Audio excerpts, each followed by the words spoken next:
All right, so Mike Helton's here. Been looking forward to you coming on the show. You said that you've watched and listened to a few episodes, so you kind of know what this is all about. Does anything make you nervous? No, I kind of worry about things. You do worry about things? Well, I want to tell you something, man. I called a buddy of yours yesterday, and he said this about you. He takes over the room when he enters, demands respect without asking for it. That's Clint Boyer. And that's the way a lot of people feel about you. I hope that in this interview we'll be able to capture why that is. I know that fans know who you are, but hopefully they'll learn something new. You can be an incredible friend, but you can also, the funny thing I think is that when you need to chew somebody's ass, you can get that done too. And there was one time, maybe there were multiple times, but I know one time when you had to get after me pretty hard. We were at Bristol Motor Speedway. I had a pretty good car, but for some reason I got shuffled outside the top 10, and I was sitting around 10th or 12th. We had a car explode a brake rotor on the racetrack and threw brake parts all over the place. And there's about 15 laps to go, and we're running under caution. Typically, sometimes at this particular situation happens, NASCAR red flag the race, and I was wanting them to do that. But they didn't, and we're riding under caution, and I don't see the brake stuff. I'm like looking at the track, everything's great. Why are we under caution? And I'm raising hell, like really F-bombing, GD this. And this is in the Bud days, got Tony Sr. on the radio. I think he was encouraging me a little bit as well. And somebody comes on, I think our spotter comes over and says, they want you and Tony to come to the truck after the race. And I stopped talking immediately. I was like, oh no, what? And so that's when I learned first off that Mike Helton and the guys in the booth listened to the drivers, right? Right. And so I was thinking, oh man, they heard me. And so anyways, the race gets going. I think that might have been the same race where I ran over Robbie Gordon. And he ran over me on pit road, but I'm not sure. But anyways, we got a couple spots, maybe finished 8th or something. Yeah. And we go up in the NASCAR hauler. And me and Tony Sr. still feel like we're in the right. We're going up in there, and on the way over to the hauler, me and Tony Sr. going, we're going to tell him this. We're going to tell him that. And so we're going in there with thinking that we're going to tell Helton our side of it, and he's going to go, well, you're right. Well, if you put it like that, this guys, is what we should have red flagged the race. So we go in there and sit down. So we're sitting there, and it's probably 5 minutes go by because Mike's got to come down from the booth. And I've never really been in this situation before to where I don't know who's coming in there. I know Mike's probably coming in there, but I don't know who's coming with him. And we're sitting in the front of this lounge, which you really never go into unless you're called. Like you don't go in there unless you're told to go in there. So we're sitting in this lounge, and me and Tony Sr. are thinking, and finally, as soon as Helton's head come through the door jamb, Tony Sr. and me and both go, we start pleading our case. And Mike Helton said, both of y'all hush. Y'all aren't going to talk. I'm going to talk. And you were so mad. Do you remember this, right? Oh, yeah. You were so angry. And I was, and when I realized how mad you were, I was so disappointed in myself for disappointing and angering him, right? And if you know Mike Helton and you if you're lucky enough to be friends with Mike Helton, like that's your reaction. I was thinking, oh man, I've realized now what I've done, and so from that moment on, I remembered, all right, they're always listening, and don't do anything that's going to piss them off. Don't do anything like you got a friend up there, you got a guy that you look up to, a guy that you respect. Don't do anything out there or say anything. And I tried. I probably pissed you off a few times after that, but probably not that much. Probably not that much. So that was the most mad you've ever been at Dale? There was that. Hopefully. I want to know what he remembers about that. But I really wasn't that mad at Dale. I think it was a moment to learn that we'll run the race. You run your race car. We'll run the race. If we believe we need to do something, we'll do it. We're not, we're human, so we can make mistakes. I didn't think we made a mistake that night or I wouldn't have got that mad. But the way he unloaded on the radio and everything, I said, well, this is a good time for learning lesson. It's a maybe. learning experience. And I learned, or before that, I knew you're a good student. You absorb a lot, and you take it, and you make it work. Even sometimes if you don't agree with it, you figure it out. It's good for you to learn it, and so. But there was 2 or 3 things that happened that night that really got everybody upside down, including me. And so That had Tony- nothing to do with us. all right, Tony Right. and Dale Jr. just happened to be. It took Tony Sr. a long time to get over that. He was mad at me for a long time. Really? I'm not sure that he is yet. Really? Yeah, but Oh man, that I was- didn't know that. I mean, I never beyond that moment. Like Tony Sr. is pretty, wears his heart on his sleeve. If he don't think you're a driver, you don't think you can drive a car, he'll tell you. Yeah. You're no driving son of a gun. And it's hard to convince him otherwise. And I mean, he don't got time to fool around. And I always thought he had a lot of respect for you. I never heard him say a word about you after that, but maybe y'all had some conversations that gave you that impression. Do you still? When's the last time that you've had to do that with a driver? When's the last time that you've had to sit down and straighten out a driver? I don't. It's probably been 3 or 4 years. Yeah. Maybe 5. Yeah. That's on O'Donnell That's and his job his now? group now. Yeah. Yeah. But I think if wasn't it my last one, pretty close to my last one was Tony Stewart toward the end of his career. Yeah. But we'd had several. yeah, And You and Tony. with Yeah. Tony. Yeah. Yes. Okay. So he's not as good a student as you are. But but it was a similar situation where he thought he had it all figured out, and once I explained it to him, and it took some doing to get it explained, and he understood it. But I think that was the last round where our voices escalated. Yeah. Do you remember the first time you ever were tasked to sort of handle a situation like that? Do you remember? Because you've been in the sport forever. How far back does that job description go for you? Yeah, it was an early race in Martinsville. I think it'd be my first or second year. So what year do you think was this? This would have been 93 or 94. Okay, yeah. So you had to handle it. Yeah. Do you remember who it was? You've been Yeah. chewing drivers' Okay, you don't asses have for to say. decades. Well, listen. This was actually a crew member. Oh, was it? Yeah. Oh man, I'm sure that you have one. You have an opportunity for that almost every week. I would Yeah, imagine. but this was a crew member that didn't act right at the end of the race. And yeah.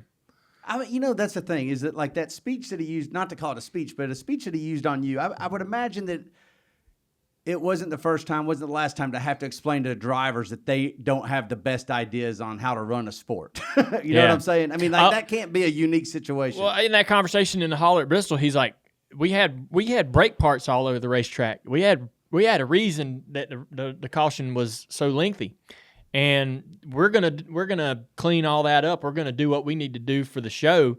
You're the least of our worries. Where you're gonna finish and how good your car is and what you think needs to, And as soon as he started chewing our ass, I was like, oh my God, man, I can't wait till we get out of here. Oh, I'm never gonna do this again. That's the type of emotion we've always been led to believe that comes with a talking to from Mr. Helton. Yeah. That like he brings that aura and that presence. Is that how was that?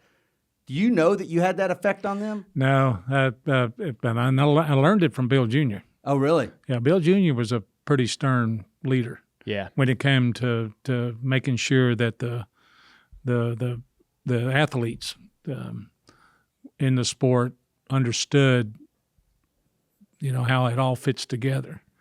And I remember walking in a couple of haulers with Bill Jr. early in my NASCAR side. This would have been like in '93, and I felt sorry For the driver. for the ones on the other end. Oh, Really? man. Yeah, and there was one in particular, and Tony Glover, and he works for us now. So and he gets a kid. We talk about this every now and then, and we walk into the trailer, and there's a whole host of people in there, but Tony happened to be one of them, and he was the crew chief of the car that day, and he was sitting on the end of the sofa, and Bill Jr. and I walk in, and Tony says, "Now let me try to explain." Bill said, "Just shut up and get out of here. This ain't about you." So he ran Tony out. And Tony probably didn't check up. He said, No, "Nope, Tony- you're right. Tony- I'm out." He Yeah, gone. but Tony quietened down and went on out, and so we got that conversation over with. But Bill was, he was a stern leader. It was his sport, and he was going to, he worked hard to make everybody do well in it. but he's gonna do his job teaching people how it all worked out. Did you guys ever have to have that conversation like that with that temperament with Dale Earnhardt? He and Bill got into it a couple of times, and Dale and I got into it a couple of times, but it wasn't a heavy temperament. It was a strong disagreement. And I think, I know he and Bill had, and then I think I ended up in a similar relationship where you could have a strong conversation and just lay all the cards out on the table, say exactly what you're thinking, and get it over with, because the beauty of those deals, even if the reputation of being a bad guy inside the trailer and everything, when you left all that and you went on down the road, you were going to do something during the week where you're going to be staring at each other, laughing and shaking hands and being buddies again. But I think Bill Jr. and Dale probably got into more of them because Bill was to Dale Sr. kind of like Dale Jr. was to me. Dale Sr. and I were more like brothers, and so we would argue like brothers. But Bill was a father figure, right? And so it comes a little different that way. Yeah. I think Dad that gave Dad the comfort to be able to go into that holler and tell his side and be and stand his ground, lay it out. So you talked about Bill being the guy that controlled the sport or was sort of demanded respect and kept everybody in line, and you've been that guy. You're the only guy that could walk into or get up at the podium of the drivers meeting. Drivers meetings sometimes get out of hand, a couple questions get asked, everybody starts chattering, a lot of conversation, a lot of talking, and there's lost control. And Mike would always stand up, walk over to the podium. Everybody stops chattering, and he restores order and tells everybody, look, this is how it's going to be. That's what's going to happen. Carry on with the driver's meeting. And you're the only guy in the room that could do that. There was nobody else in the room that had that ability. I think Jim has it now. When he gets up there and talks, everybody listens. You talked about Bill Jr. had that ability. You're not going to be here forever. Who's the guy? Is there a guy? Who's the guy that has that? Yeah, it's Steve O'Donnell's earning that. He is? Yeah, I walked into this thing when I came from running racetracks over the NASCAR side. I thought I was pretty smart. I thought I knew the sport. I knew a lot of people in it. Run a lot of racetracks and garage areas. But man, when you come over on this side of the fence, it's different as night and day. So it took me a while to get my legs underneath me. And O'Donnell, Steve has got a pretty good handle on it right now. Even after Saturday night's race, he led a couple of conversations in the hauler afterwards. Did he? From guys off of pit road. We don't know what you're speaking of. Yeah.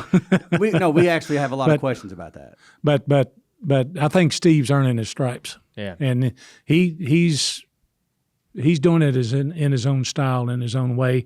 And in fairness, I think today's culture is different than it was back when you and I go around maybe or hang out, and Steve's managing that really well. And how drivers, how you have to deal with them. What do you mean it's different? And how you discipline, or just the relationship you build with them?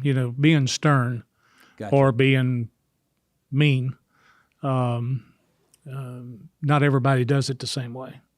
I learned from Bill Jr.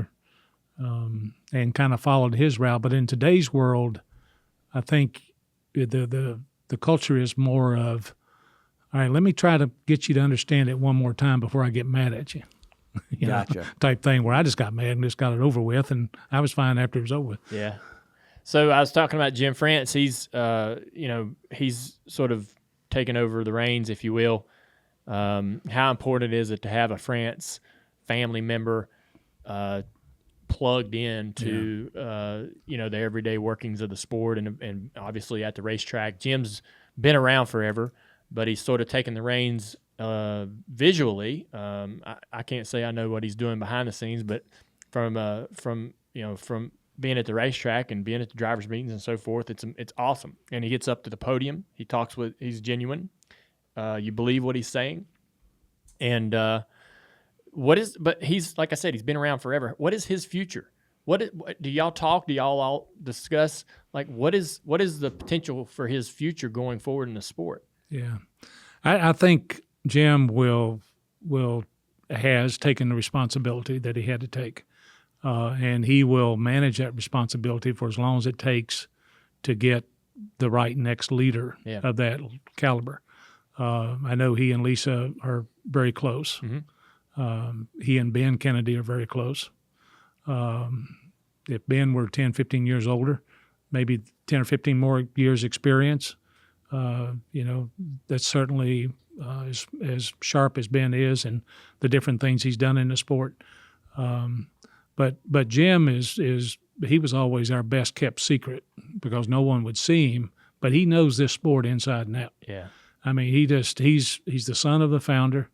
He's been in it in his entire life, in some form or fashion, whether it's a kid sitting at a dinner table listening to his mother and dad talk about the business, or being involved in it at every level you could possibly be involved, from driving a race car, riding a motorcycle, racing motorcycles, and running the companies. Yeah. And what we've got right now is Bill's brother, who has a lot of the same characteristics of Bill, certainly has the mind that can see around corners and see how pieces of puzzles go together, and is as studious of the sport as anybody I've seen, and that works for us. That helps us a lot putting pieces together right now. So, but he's gonna stay in that role for as long as he feels like he has to, and he's fully committed to it. I'm proud of the way he stepped in, and he's running hard on both sides of the fence. And right now,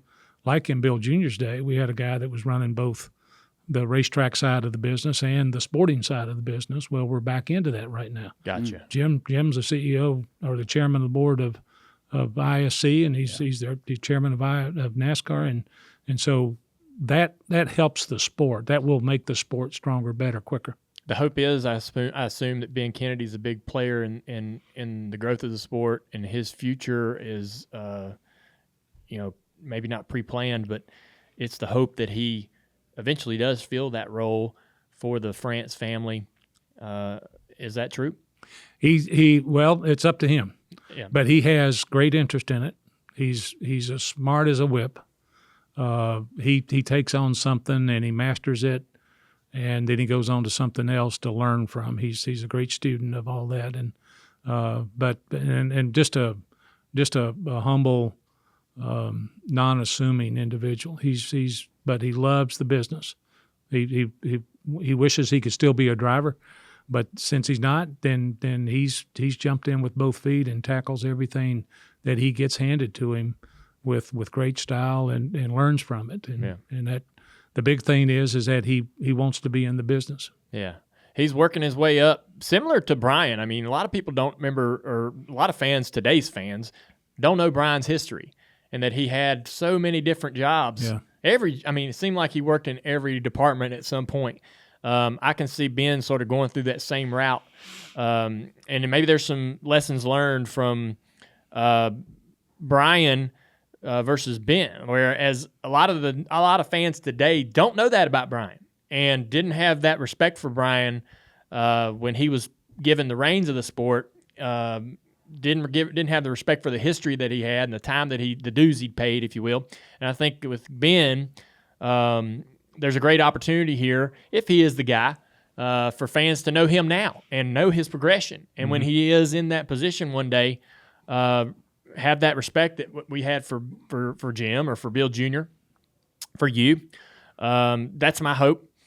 Getting back to your relationship with Dad, we obviously want to talk on that. When was the first time that you and Dad, do you remember meeting Dad? I met him in the infield of Bristol in the Rod Osterlund car. So that was 1979, 1980. Yeah. Yep. So I had heard of him, and I watched him race from a grandstand at Carowinds or someplace. I can't remember. Some down here somewhere before that. Yeah. But when he got in a Cup car and he came to Bristol, I went inside and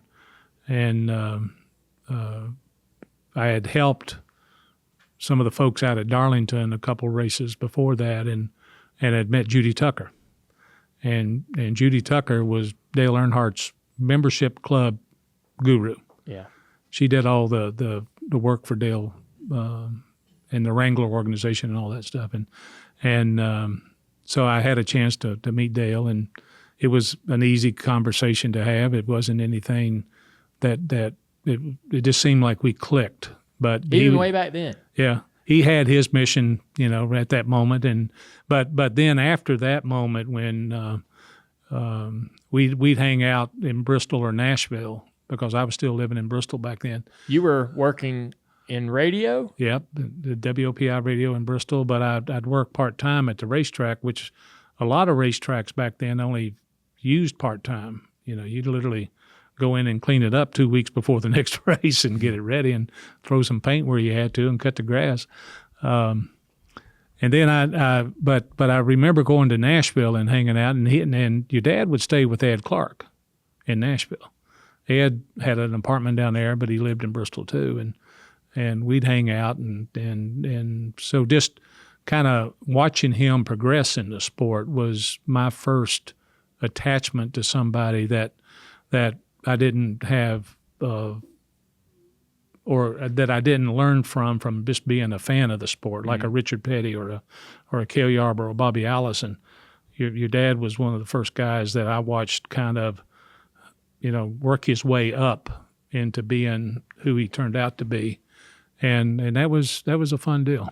So way back then, you guys got to connected. You go through decades of being around each other and racing around each other. Eventually, you went over to Atlanta Motor Speedway as a GM, Yep. right? That was before Talladega? Yes. So you're the GM of Atlanta Motor Speedway. You're working in radio. You get a call to come over to be a part of NASCAR, and you're what is being the GM of Atlanta Motor Speedway in, I guess, the 1980s? What does that entail? Well, you did. It was like running a farm. You did a lot of everything. Yeah. So I was in Bristol, and Tom Roberts, TRPR. Yeah. Oh, wow. Yeah. He's the PR guy in Atlanta, and he's going back to Nashville. He wants to go back to Nashville, he and Joni. And he called. We were at the race in Bristol, and he said, I'm going to go. And back then, the track was owned by Walt Nix and L.G. DeWitt. L.G. owned Rockingham, but he owned half of Atlanta with Walt Nix.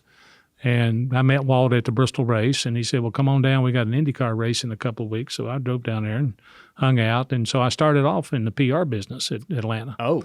And then I worked my way up to being general manager. But even still, it didn't matter.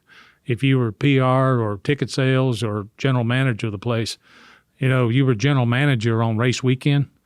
But the rest of the time, you were painting and cutting grass and making sure fences were right and all that other stuff, because it was a small staff. But it was a lot of fun.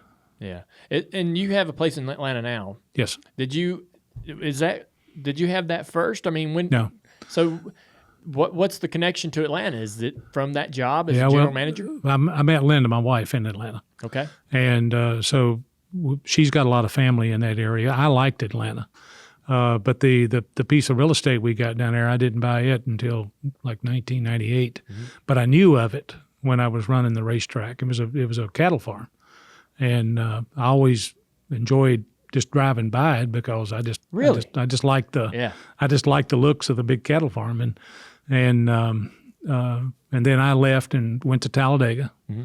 I left Talladega, went to NASCAR. When you went to Talladega, you took over GM right away? Right. And so what's the difference between a GM? Is it the same job, same responsibilities? Is Talladega sort of is there more prominence in that racetrack because Bill Sr.'s investment in it and building it and the history it has with the sport?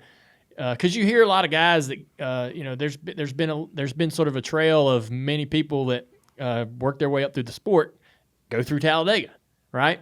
There's a lot of history of people doing that. And so did you know, I guess when you get the opportunity and you get the call to go to Talladega, you're like, hey, I must be doing something right. No, I didn't look at it that way. I just thought it was a great opportunity because I love Talladega. Yeah. I mean, when I lived in Bristol, I love going to races in Talladega. I thought that was the greatest place in motorsports outside of Bristol to go run races. And so when I got the opportunity, but backing up just a little bit, so in the 80s, most all the racetracks were individually owned. So Atlanta was Walt and LG, and Rockingham was LG, and Bruton Smith owned Charlotte, but somebody, the Sawyers owned Richmond, so they were all individually operated. Daytona built Talladega, so they were connected, and they were also connected on the NASCAR side because of the family. Right. So as the sport started growing, and you were looking at, and I think most people that go through Daytona, Talladega do that because that was the. Well, let me see how to say it. In those days, the France family made a living off of racing. Yeah. That's all they had.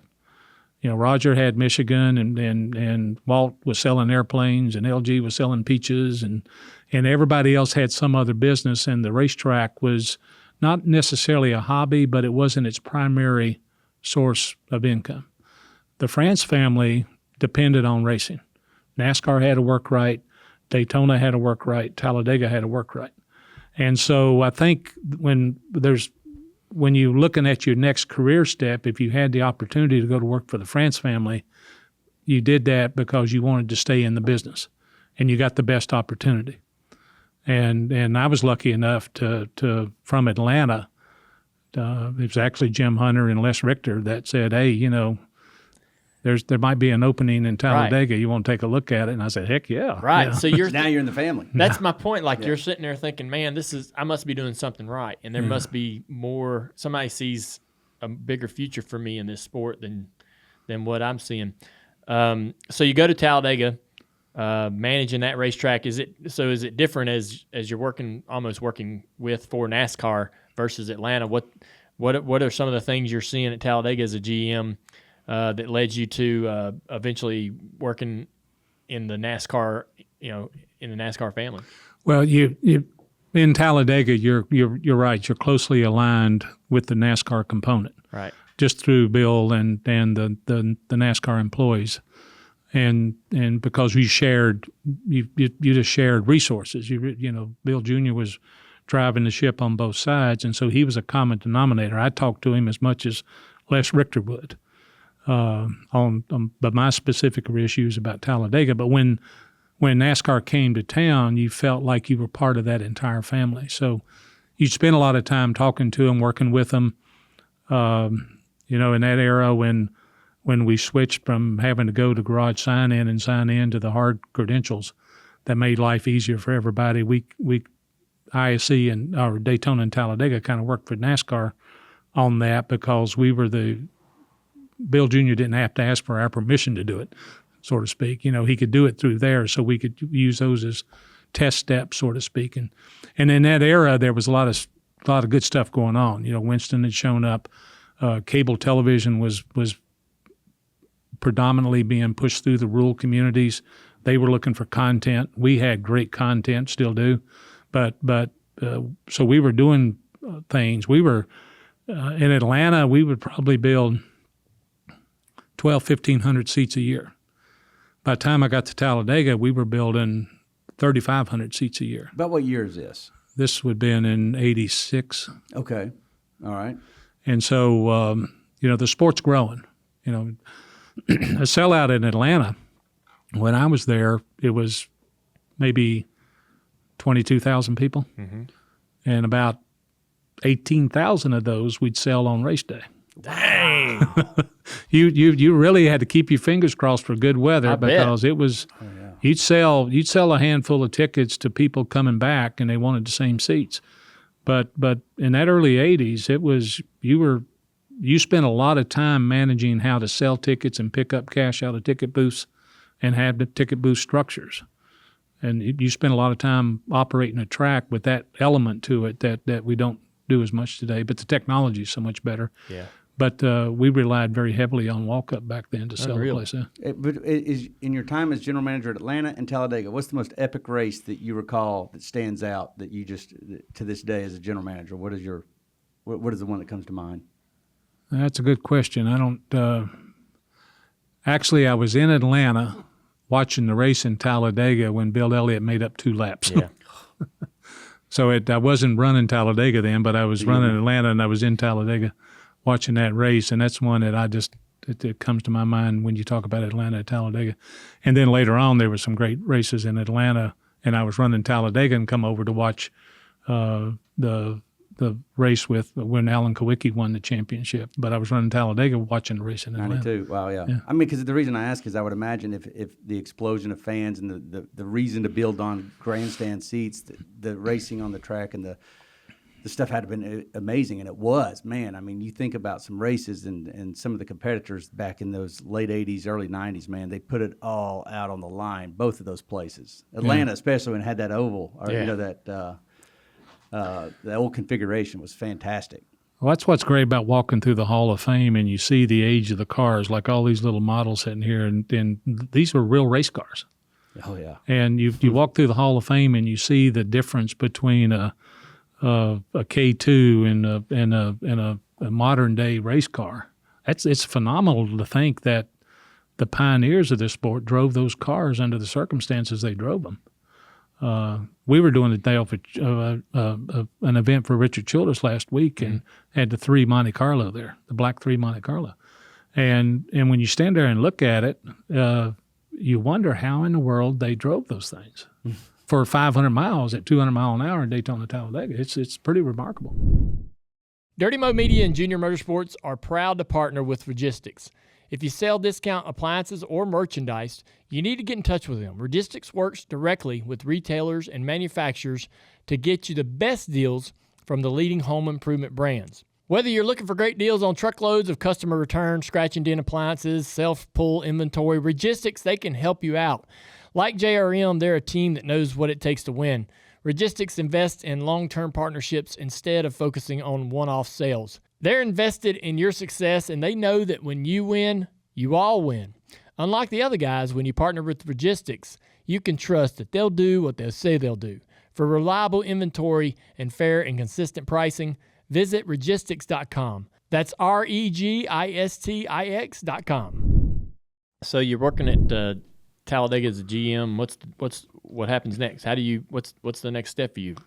Bill calls up and says, "Hey, Les Richter's going to go to California and help Roger open up California Speedway, and I need a vice president of competition."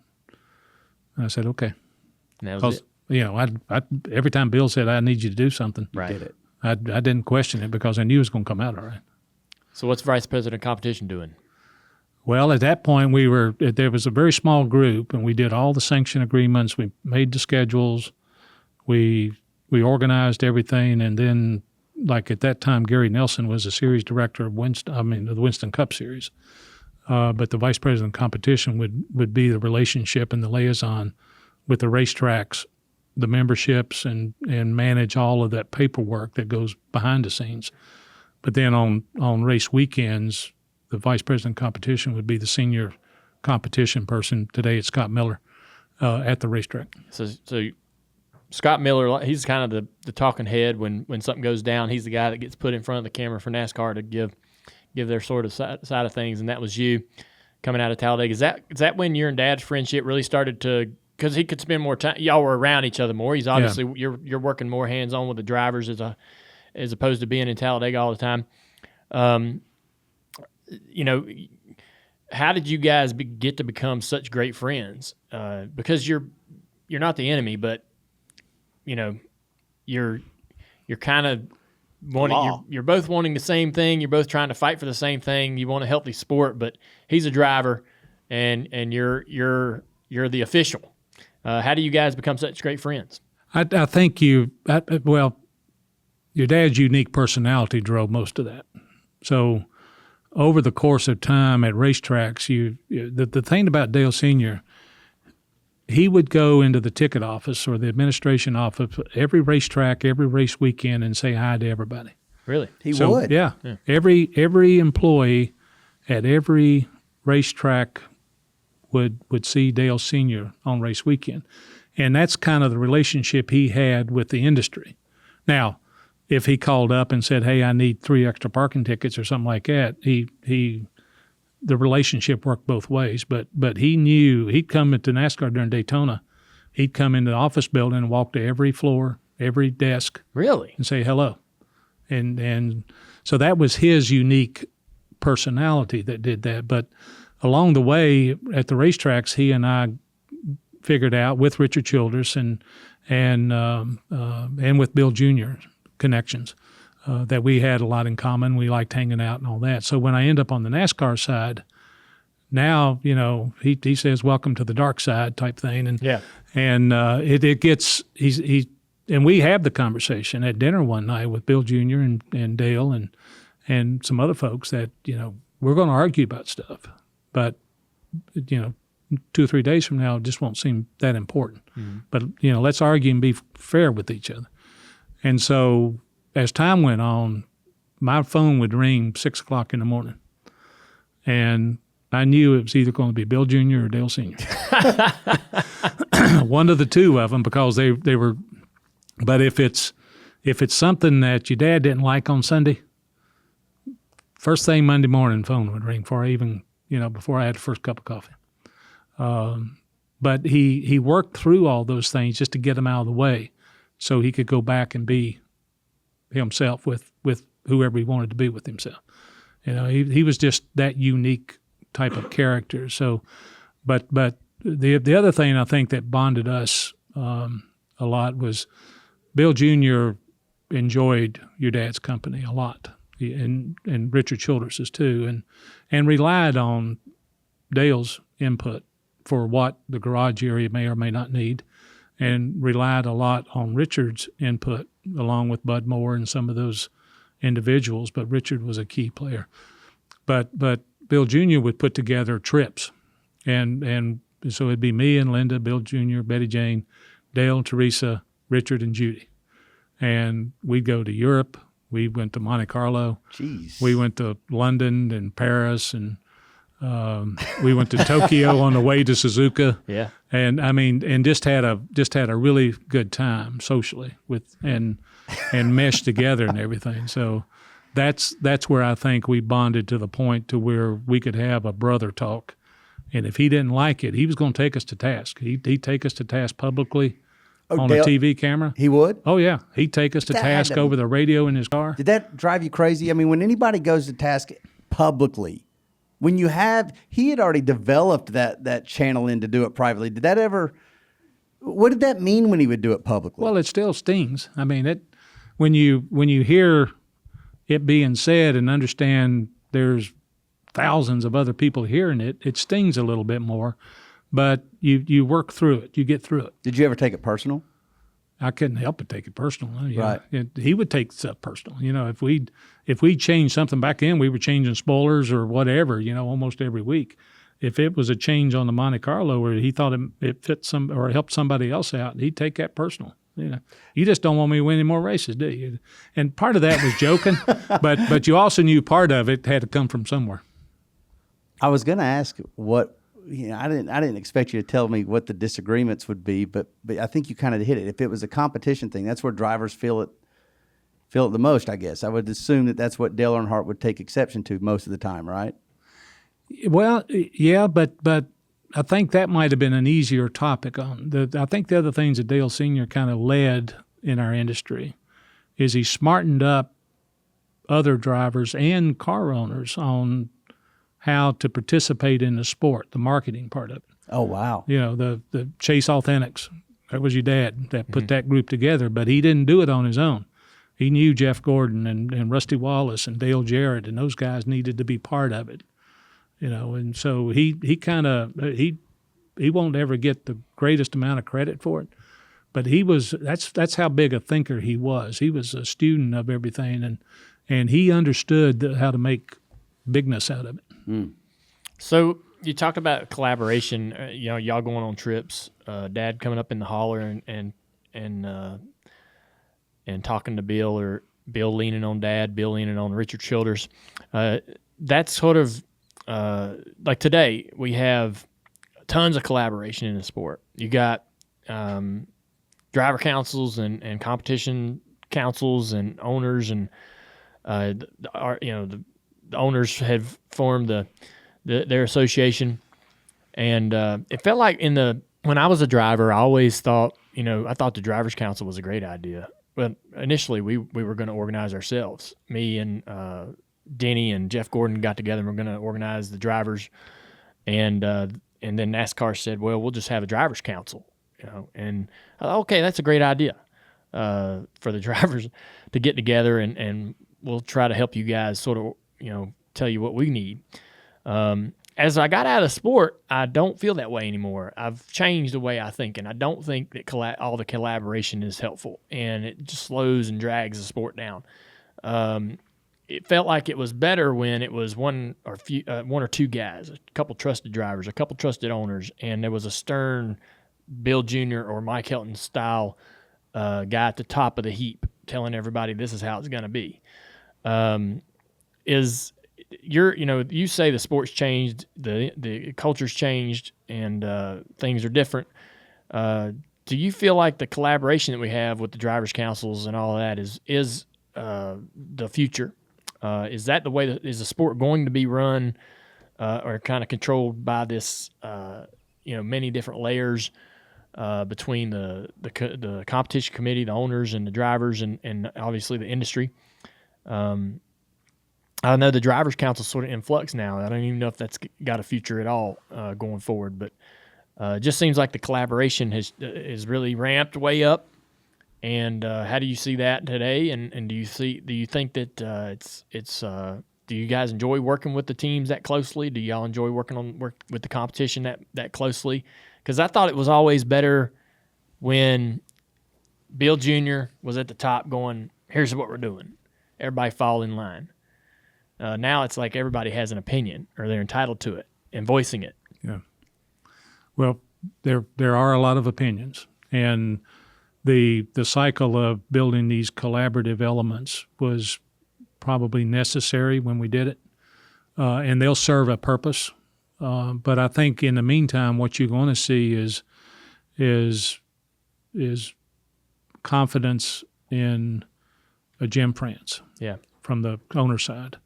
A confidence with a group of drivers with Steve O'Donnell to be a good relationship to pick up the phone and said, hey, and those are real important elements for the integrity of the sport and for making the right decision. At the end of all these dialogues, and you're right, it seems like we take too long to turn the boat around sometimes. But I think what the spirit of that is in the past, all of this dialogue would be held internally by just a few NASCAR folks. Right. And we'd say, well, this is what we know from over here. This is what we know from over there.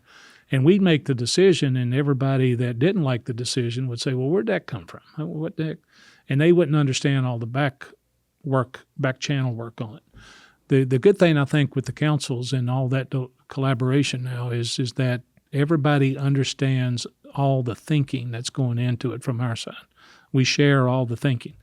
At the end of it, I think what we're getting better at doing is sharing our thinking, narrowing it down to a quick decision, and then NASCAR will make the decision, because I don't think you get any group or all the groups together, you're going to have a universal decision. But I think there's confidence in the decisions that NASCAR starts making now, because they understand more about NASCAR's thinking, if that makes sense.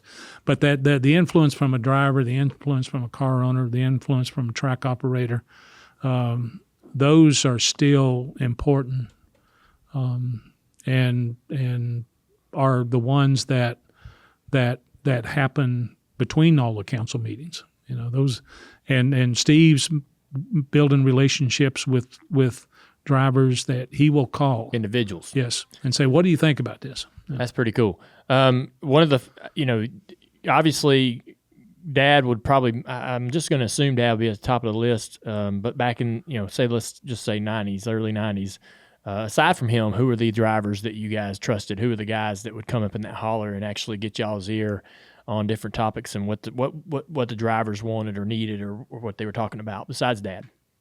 Well, Rusty was a good voice. Dale Jarrett both Labantes, Terry in particularly, but Terry did it in a interesting, unique quality. How so? Just quietly. Yeah.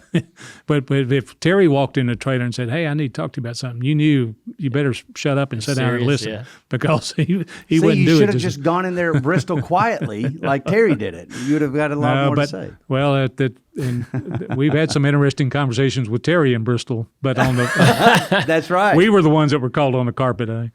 But the but in the era with your dad, he inherited that ability. Takes time. But I think the key drivers, or all the drivers in the garage area, said, "Well, Dale, what do you think?" And if he said, "Nah, don't mess with it," then it never came up. But if he said, "Yeah, I'm not too sure, but let's go together and talk about it," so he'd bring Rusty and Dale Jarrett with him, But sometimes he'd come in and just on his own, and we paid attention to everybody that come in there. But Dale, when Dale walked on the truck, you didn't know if he was just going to sit there and shoot the bull with you, or tell you about a deer he just killed, or where he was going next to do something, or if he was going to have a racing topic. And so it kind of all blended together. It was a social visit that could turn into a business conversation. And then eventually, one day you called up me and a couple other drivers and said that you wanted to get together and talk about some ideas. That was sort of the beginnings of what the Drivers Council is today. Yeah. If my memory serves correct, it was me and Harvick and Jeff Burton and Jeff Gordon, I believe. Yeah, and I think Jimmy came to one or two. Jimmy came to one or two. And we would actually meet up at my Western town. Oh, yeah, I remember this. Well, he had for one, this was an excuse for Mike to see it. Mike had never seen it. And it was also great to have Harvick and Burton and those guys to come see it. They would never, come. Like, come. Never hang out with them. We were never inviting each other over. But we did. We talked about double file restarts. Mike says, hey, what do you guys think about, putting the lap guys in the back and having double file restarts? Everybody, and figuring out a way to, make that work. And there was a good handful of things that we sort of hammered out. And I know NASCAR already had the idea and the plan in place and moving forward, but that's kind of how Dad, you had Dad and those drivers sort of doing it the way they did it, and then it transitioned into us meeting up with Mike. How did the idea to get us together come about? How fruitful was that for NASCAR? And is that really kind of what started the Driver Council? It started a lot of the councils actually, but the drivers were a key component when we were going to change up procedures in the race. Whether I remember when pit road speed came up. It was something you had to vent through. But I think what in that era where we would get together, that group would get together. We had a narrow list of things that we were getting ready maybe to pull the trigger on. But I said, hang on a second. Let's talk about it with a group of drivers that we have confidence in to tell us what they're thinking before we would finalize it, if that made sense. Yeah. Because a lot of times just sitting around there talking about things, you all would give us ideas that we hadn't thought about, and then we tweak it a little bit after that.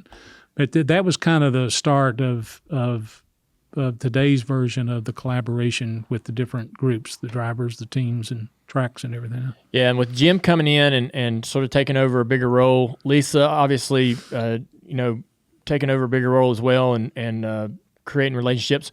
I'd heard over this year that they've went on a trip with some drivers.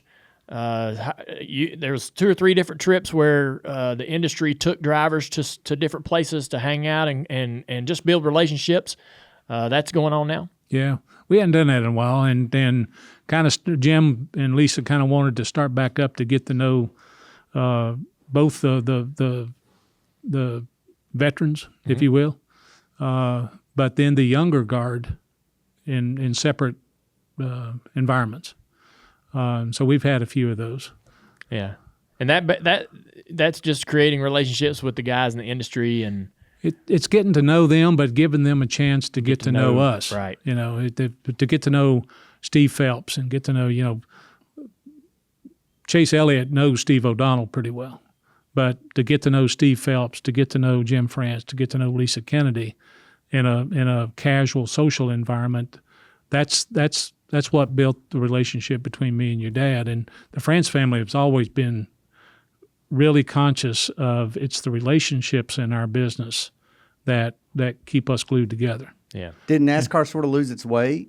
Because you're putting so much emphasis in the relationship building. I wondered, is that a response to maybe getting away from that a bit? I don't know that I would call it losing our way, but I think it's certainly something they said, well, this worked before, why don't we do it again? Right.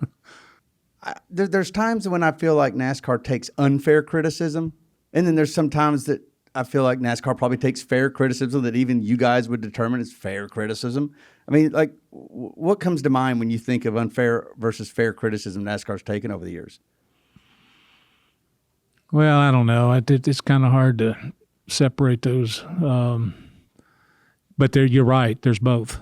I mean, I think sometimes the industry or a component of the industry jumps to a conclusion without knowing everything behind the decision. Of course. But sometimes the feedback or the public outcry is, oh shucks, we might have done that wrong. Let's back up and start over again. So it goes both ways. So getting back to y'all's relationship with Dad, vacationing with Dad, y'all used to have this trip I don't know if it was always in Key West, but in the middle of the year, right around Daytona, there was fishing trips between, everybody had boats at the time. Like Bill Jr. had a boat, Dad would have a boat, but I think even, I don't remember, did Rusty have a boat? No, but we'd find one. He'd find one to put him on. But so that was another one of those deals where it was industry. It was Bill Jr., all you guys, and some drivers, and y'all were gonna in the middle of the season go fish. And team owners. Yeah. So Richard and all those guys. So y'all don't do that anymore, unfortunately, because now that I have a house in the Keys, y'all decided not to keep that tradition going. Well, when we started that, we were doing it in Bahamas. We were in Mars Harbor, Bahamas. Yeah. Really? Yeah. And so what would you? I imagine y'all talked about ideas and things y'all wanted to do, or what where the drivers were at, where the owners were at. But who was the best fisherman? Who was a good fisherman on there? It generally come down to Bill and Dale. Really? Yeah. And was it competitive, I imagine? Oh, yeah. It got so competitive that we'd have to be sure when the weigh-in came in that there weren't sinkers and lead and stuff inside the fish. They were tinkering with the rules even then. Putting weight in the fish? Oh, my God. Crazy. It was competitive. Yeah. That's so funny. They moved. They had that a couple times in Key West. It was a lot of fun.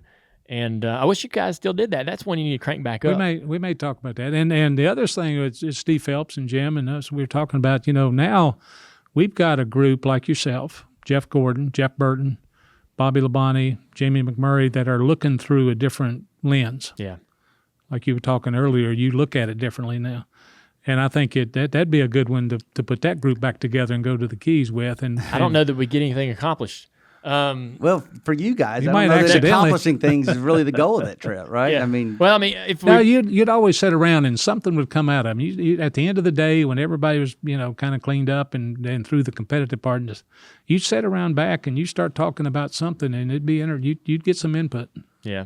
Hey, I got a question for you, because we had put out a question on our social media, and you're talking about all this general managers and stuff like this growing up, and if you had never you talked about you started in radio, but if you had never gotten into racing, like, was radio your career path? That certainly wasn't my strength. What would have been? What do you do if you're not racing? Well, I don't know to answer the question, because it just kind of flowed, and I kind of just got into it, not by design, but just got on the wagon at the right time.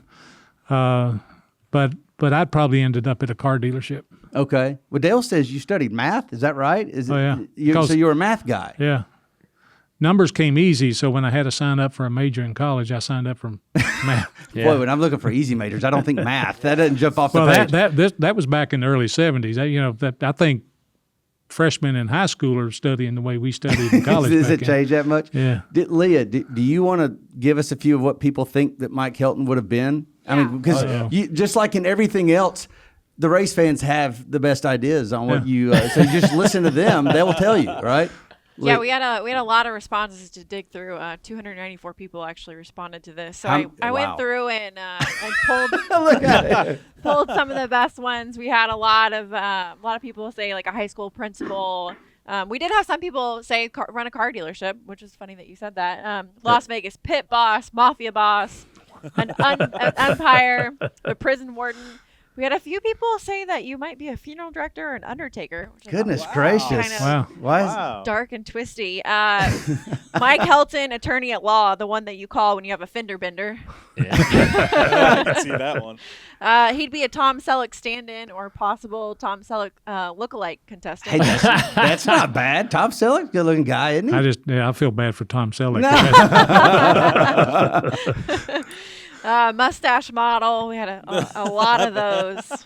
Oh, man. So, yeah, some interesting input there. Any of them close? Well, unfortunately, we don't have to worry about that, do we? I guess we don't. No, you're right about that. You're right. So, go ahead, Dan. Yeah, before we get down the road, I wanted to ask you about the Gen 7 car. I don't know if that's really the name of it or not. I know there's a lot of names being thrown around, but there's a lot of excitement, anticipation about this car. And obviously, everybody's got opinions on what this thing needs to accomplish. What are some of the most important things that it accomplishes on your side of the on your side of the fence? What are some of the things that are key to you? I think it's the key. There's a lot of things that's important about this car, but some of the key components is it being relative to the Production car, because our reliance on the OEM is very important. 100% agree with that. How close is the current model? How much further are we going to go with that? I mean, do we got a long way to go? Are we close? I think we're close. When it comes to the skin of the chassis coming off and resembling a Camaro, then we're close. But we could get better. Mm-hmm. We could get better on the sides. We could get better on the tail of the car. We can get closer to it. And I think that's one of the things. The other part is to plan for the future. Now that we're building a new chassis from the ground up, and we did the what's Gen 5, but everybody refers to it as Car Tomorrow. Some people don't like it. Yeah. It served us well when we needed to be, because those were tough years with the automobile manufacturers in 08 and 09. So it served its purpose, but this is not that car. This is a very well thought out chassis that could produce a lot of efficiencies in motorsports, so that teams don't have to manufacture so many parts themselves and put race cars back together efficiently. But make room for what might happen next, not in the short term, but if the automobile industry and the racing industry go down the road with some type of electrification, the chassis should have room for that. No. In the motor compartment, whatever evolution we go to in the next generation of power plants for the cars, transmissions, paddle shifts, whatever, we have the opportunity with a clean sheet of paper to build a chassis that can accommodate that easily without having to tear a car apart. So some flexibility. Flexibility, relevancy. I got you. What we're seeing today with the current package of the car, the less horsepower than we had the year before, more downforce, is this all sort of a test and tune process? The new model cars coming in 2-3 years, is this a bit of a learning process of eventually what we want out of that Gen 7 car with power and downforce, aerodynamics, and so forth? I think a lot of people, a lot of fans maybe don't see the connection between what we're doing today with our cars and that new car coming down the road. Is that what you guys are doing, is trying to connect the dots to get to where y'all want to be from a downforce and power standpoint in this new car? Yes.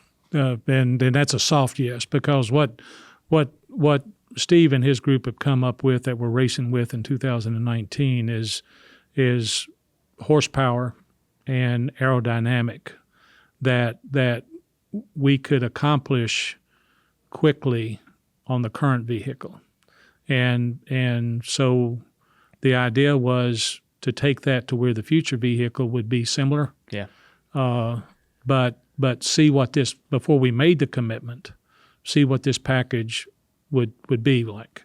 A lot around the 550 horsepower is in conversations with the engine builders and the automobile manufacturers is most of their performance vehicles are 550 horsepower vehicles. The architecture in our industry today is way more efficient at 550 horsepower than it is at 750 horsepower. I know, I get the fact, and I'm a NASCAR fan first and foremost, that why can't it be 1,000 horsepower? Why can't motorsports be an uncontrolled number of horsepower? And it could, but it will put too big of an economic burden on the sport to go down that road. So this is one of the things that NASCAR has to make decisions on we have to have relevant packages that are the best efficiencies we can have in our sport so that individuals that want to be a team owner can afford to be a team owner. And that's tough right now. But a lot of these steps that we're taking gets us closer to that line where people can be team owners in our sport, whether it's in the Truck Series, Xfinity, ARCA, K&N, or Cup.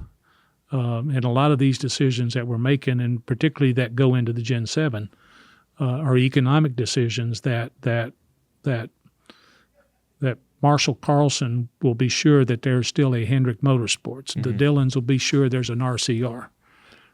Yeah, I think the big difference, the big changes that we've had from last year to this year with the car, between the downforce and the power, were much easier for me to accept and be on board with, knowing there was an objective with the Gen 7 car, knowing that this was all to be able to produce a better car a couple years from now, a new version that we will all be happy about. And we had to learn these things. We had to do these things to get there. And so I'm glad to hear that that's the case. Getting back to Dad real quick, there's one thing that I wanted to talk to you about. It's a bit of a difficult subject to discuss, but typically when people come on this show and they have any kind of connection, such as you do with my dad, and that the day we lost Dad, we've never sat down and really went through that. We're not going to do that right now. That's for us to do another day. But a lot of the world and the industry, fans alike, were introduced to Mike Helton the day you had to get up on that podium and deliver that news that we had lost Dad. If you can, tell me, when you had that information, y'all are great friends. Did you realize, I guess, in that moment what you had to do, what you were about to do? And obviously, I imagine that might have been the hardest thing you've ever had to do. Can you kind of help me understand, I guess, what you went through to go through that process, and even maybe what the hours were like after that, what all that, I think you might have been living in Daytona at the time. Yeah. So it wasn't like you had to get up and go home like we did, or the rest of the industry. You drove down the road to the house at some point in the day, but you got to go up there and deliver that news. How did you do that? That was the toughest thing to do for anyone that whole day, was to go up there and tell everyone what had happened. I don't know how you did it, and how did you? I'm not sure how I did it, but the sequence of events got us to the point where, okay, a lot of folks had already assumed what had happened, but we had to authenticate it by making an announcement. So we're back from the hospital into the garage area there, and Bill Jr., if you remember, had gone through cancer, and so he was on his toes, so to speak, but he didn't have the energy, that he didn't want to do it. Brian and Paul Brooks and myself and Bill Jr. and others were sitting and saying, we've got to go make the announcement. And so Bill just kind of pointed to me and said, you go do it. And I said, well, what do I say? I said, well, we just lost the greatest driver we've ever had. What am I supposed to say? And I think it was Brian or Paul Brooks both at the same time stepped in and said, just say that. Just say we lost him. And I still think that the realness of all that hadn't sunk in. I still thought that there was part of me that thought, well, I'm going to wake up here before I have to go do this, and I never got a chance to wake up. I just had to go do it, and walked in and said what I said, and I don't know that it was scripted or it just came out the way it came out, and then we went from there and did the best we could to figure out what next. Yeah. Do you? You remember the rest of the day? Yeah. So.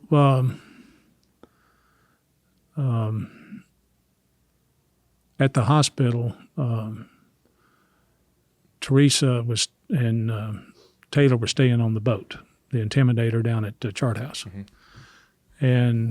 And so when we knew the final results of things, then I told Richard and Judy, and I told Teresa, I said, if you don't want to stay on the boat, you can come stay with me and Linda. Because your dad had stayed down there during the 24-hour race. Yeah. And he'd call her up, and so she knew that connection anyway. So we sent a car with her and Taylor down to the boat, and then they went to the house. And I left my car at the racetrack, and there was two other people with me. I think it might have been Michael and Richard. Maybe it wasn't Richard. I think Richard and Judy came in a little bit later on. So we all kind of just gathered at my house that afternoon. Taylor and Teresa stayed overnight. Somebody else did too, but I can't remember exactly. It wasn't Michael and Elizabeth or Richard and Judy, but we kind of operated out of there, and that's and it just all kind of flowed. There wasn't any plan or design or anything. Yeah. That evening just kind of unfolded because obviously there was a lot moving every step of the way, and staying close to Teresa and Taylor was important, and Richard and Judy, and I remember we got to the house and I got a phone call from the track security guy, and he said, do you know where Teresa Earnhardt is? I said, yeah, she's here with me. Why?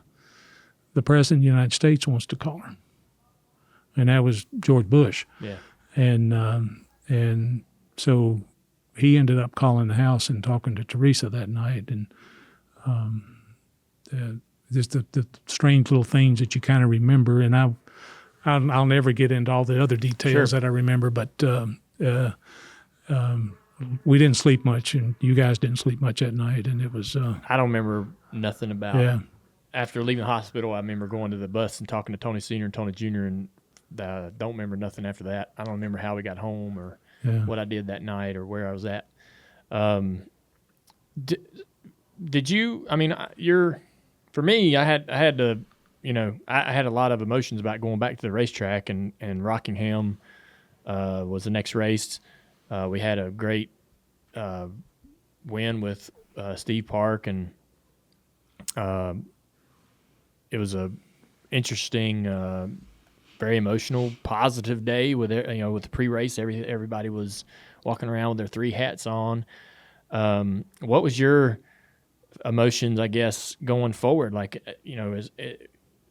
in the industry, I mean, you guys had to have a plan for the sport and had to make decisions for the sport and the betterment of the sport. But personally, did you have doubts about your future? Did you think, man, what are we going to do? Did you have doubts about the future of the sport? I mean, how did you guys, as an industry, pull the pieces together going forward? Yeah, and I don't know that Bill was sick, and I worried a lot about him Yeah. because of his relationship with your dad. But the mechanics of it all, between Daytona and Rockingham, the service and it from an industry perspective and personally too, I thought it was almost kind of a relief to go back to the racetrack. Yeah. It didn't feel right, and that may not have been exactly what you wanted to do, but there was some relief to getting back. It was like putting the pieces back together and keeping going, but at the same time being very understanding of what happened. And I don't think I ever worried about the future of the sport, and I never questioned my job in the sport at that point. I think we were more focused on finding an answer to how these things happen, because if you remember in 2000, it was Adam Petty and Kenny Earnhardt Yep. and Tony Roper in very similar situations. And so we had a series of things going on, which is what established the R&D Center over here at Concord Regional Airport is a focused effort on finding out why this is happening in our sport and stop it. And then we were working with Tony George and the Indianapolis group and building the safer barriers, and we were in the middle of developing all of those things. And so while we were finding the answers, because the world wanted to say, hey, what happened here? Yeah. We lost one of the greatest drivers in the history of motorsports. So what? What the heck happened? So we had an obligation to figure that out. We had to go through that, and that took us till August, I think it was, before we were able to get in front of everybody and say, here's what we found. And we used experts from all over the world to get those answers. And in the meantime, it was, how do we stop this from happening again? We can't go back, and we don't have a time machine. So the best tribute is to be sure it doesn't happen again. And so we turned the wick way up, and everybody in the world wanted to play a role in it. That was the most concerted effort around making race cars safer that ever happened, and still exists today because of that. And when I think about that day, I always land on the fact that hopefully we've done good from that. Oh, yeah. I mean, it saved countless lives with the innovation and the safety that we have in our cars today. You talk about Terry Labonte being a man of few words. I've probably had about 30 total with Terry Labonte, and I would say about 75% of those are about safety and what I had in my car and what he thought I should change, and all that. I think the whole sport was in a mode of trying to improve and trying to be better and sort of eliminate those issues. Well, I wanted to, that to me, that I know that you would not want that to be a defining moment in your life, but it was you going up there to that podium to deliver that news. I can't think of anyone else that I would have wanted to do that. And you've always protected that, our family, you've always protected me, as a friend. You're a friend of many people, in the garage, many drivers, and we appreciate you and appreciate everything you've done. I know you're going to be around for a long time and be a big part of the sport. You're around longer than I ever thought you'd be. That's for sure. But I appreciate you coming on the show, and I hope you enjoyed it. I did. Yeah. It's fun to be here. Thank you. Yes, sir. And I hope you'll come back. Anytime.